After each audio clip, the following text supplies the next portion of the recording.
حالة من الجدل والتوقعات انتشرت خلال الساعات الماضية بعد أن أصدرت قناة الحياة بيانا صحفيا قالت فيه إن الإعلامي عمرو الليثي بدأ إجازته السنوية ولم يتم توضيح موعد عودته مرة أخرى. طالع التفاصيل.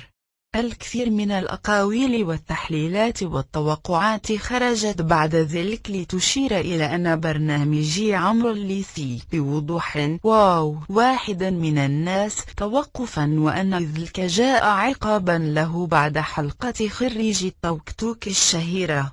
عمرو الليثي رد عبر filfan.com على هذه الأقاويل، حيث قال في تصريحات خاصة: أنا مش عارف ليه الدنيا مقلوبة بهذا الشكل. كل ما في الأمر أنني أخذت إجازة عادية لمدة شهر، لكن بعض الناس فسرت الأمر بشكل تاني ليس حقيقي. وأضاف الليثي: هذه طبيعة برنامج واحد من الناس، ودائما نقدم مشاكل المواطنين ونعرضها عبر الشاشة. لماذا قامت الدنيا بهذا الشكل؟ مش فاهم أيها الجديد.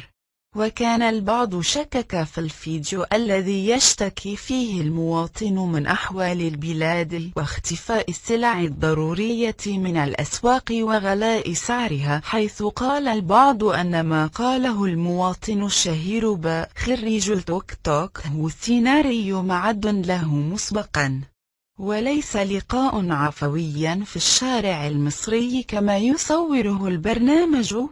عمرو الليثي رد على هذه الاتهامات في تصريحات خاصة لموقع filfan.com حيث قال: من يشكك في الفيديو ويزعم أنه مفبرك مجرد سيناريو، عليه فقط أن ينزل إلى الأماكن الشعبية والشارع المصري والأسواق الشعبية ويسأل المواطنين البسطاء من بائع وسائق وجزار وبقال وصيدة منزل عن الأمور التي يعانون منها ليسمع بنفسه الإجابة.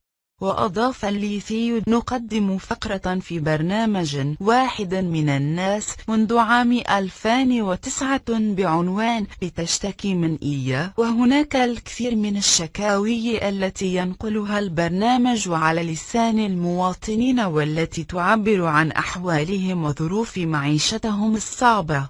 وقال الليثي: يتهموني بالفبركة، أنا لست في حاجة